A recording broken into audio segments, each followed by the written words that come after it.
How can we observe the same event, two humans watch the same event, even if it's a small, very simple event, and come away with completely different conclusions?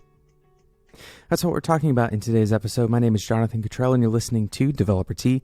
And my goal in the show is to help driven developers connect to their career purpose and do better work so they can have a positive influence on the people around them. This show is not about making your own career work. Finding your career purpose is not intended to be a selfish endeavor. That's why the whole goal of this show is to improve the lives of the people around you simultaneously as you improve your own life. So it's important to understand that as you embark on a journey of understanding yourself, understanding what you want, and throughout your career, building on that purpose, that you can't view yourself solely as the part of your story that matters. I want you to hear me correctly. I'm not saying that you don't matter. This isn't going to be a message of self-deprecation or anything along those lines. You do matter, very much so. But sometimes you are wrong. Sometimes you are very wrong. And statistically, perhaps most of the time, you're at least a little bit wrong. It's very difficult to be right, and it's very difficult to be right completely. And with that in mind, you can quickly recognize that it's somewhat of a self-sabotaging idea to push your own agenda endlessly. It's kind of a backwards reasoning. And in fact, that's exactly what we're talking about in today's episode, backwards reasoning. This is prompted by quite a few stories, not any one specific story, but quite a few stories that have hit media recently that talk about bias in algorithms. The very simple version of this storyline goes like this. We find out that an algorithm starts to, for example, select a particular group of people. Sometimes these algorithms are very important, like selecting a group of people that may be qualified for a particular loan, or on the flip side, selecting a group of people that is likely to relapse after being incarcerated for a crime. Other examples include employability or earning potential, and there's a lot of these. And this isn't a new problem. If we look at research previous to artificial intelligence, we can see similar algorithmic decisions or categorizations. Now, that in itself is not necessarily a problem. It's a problem when we understand this categorization improperly. This happens a lot with artificial intelligence, more perhaps than before, because people tend to trust these algorithms more than they would trust a human. And because it's a little bit difficult to explain how those algorithms are created in the first place. And so we end up with these algorithms that, for one reason or another, have some sort of bias. A very simple example might be selecting a particular race, or a particular gender, or a particular age, or a combination of these factors for things like relapsing into crime, or the ability to pay back a loan, or earning potential. And this is where things get interesting, and perhaps they will hit home for each of us. You see, we can look at these algorithms and come to conclusions about how they became the way that they are.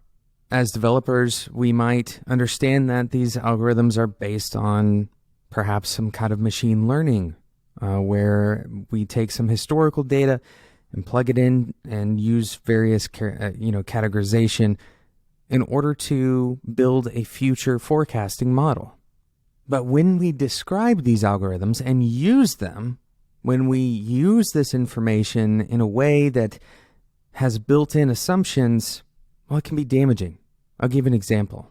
Let's say we had an algorithm that determined the earning potential of a given person.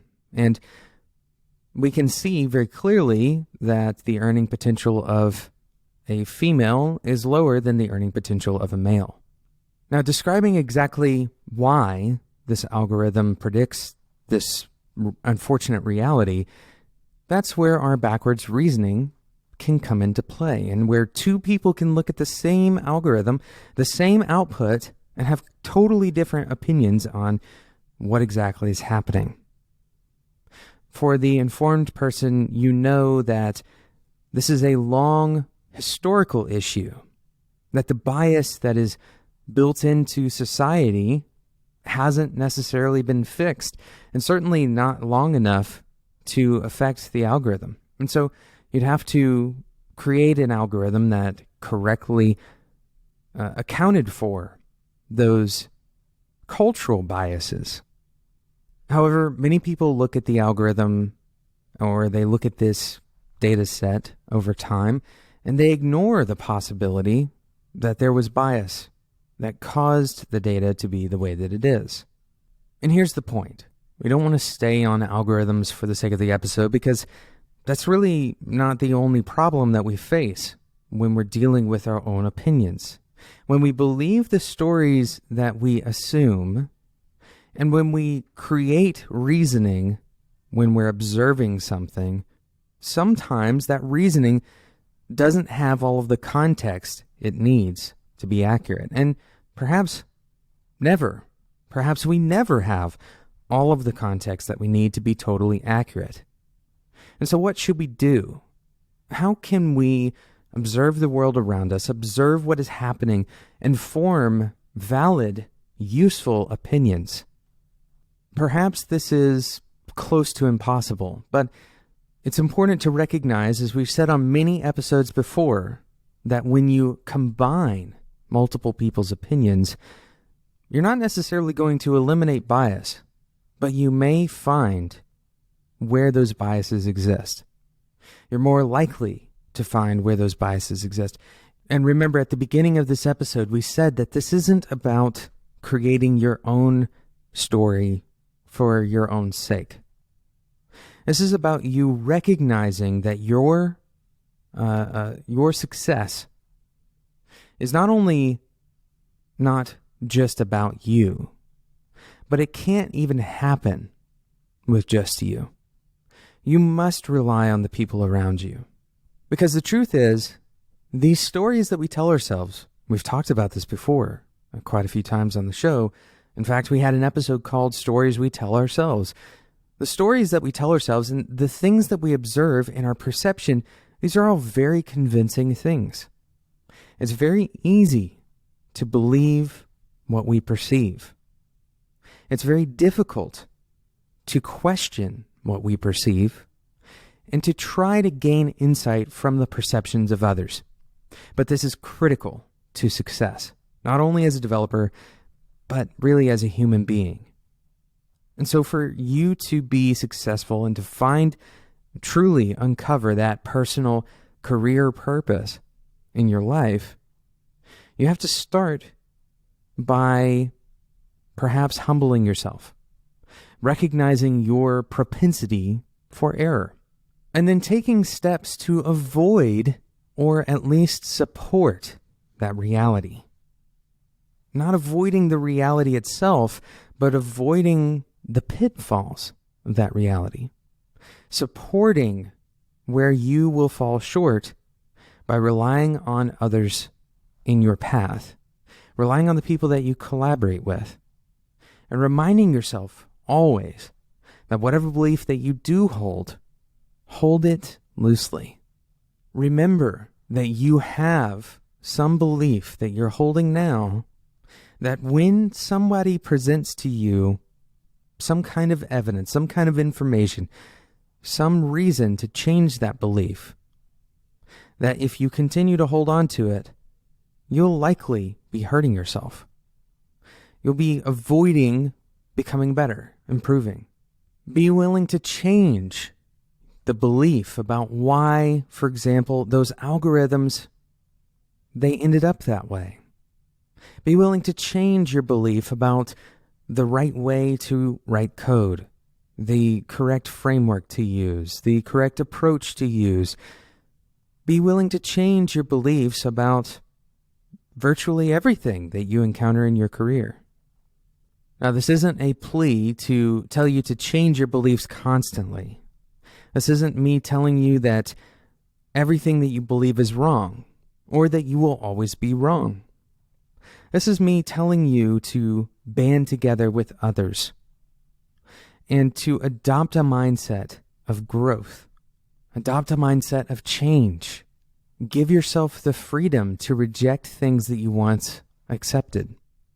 Give yourself the opportunity to explore new ways of thinking and acting.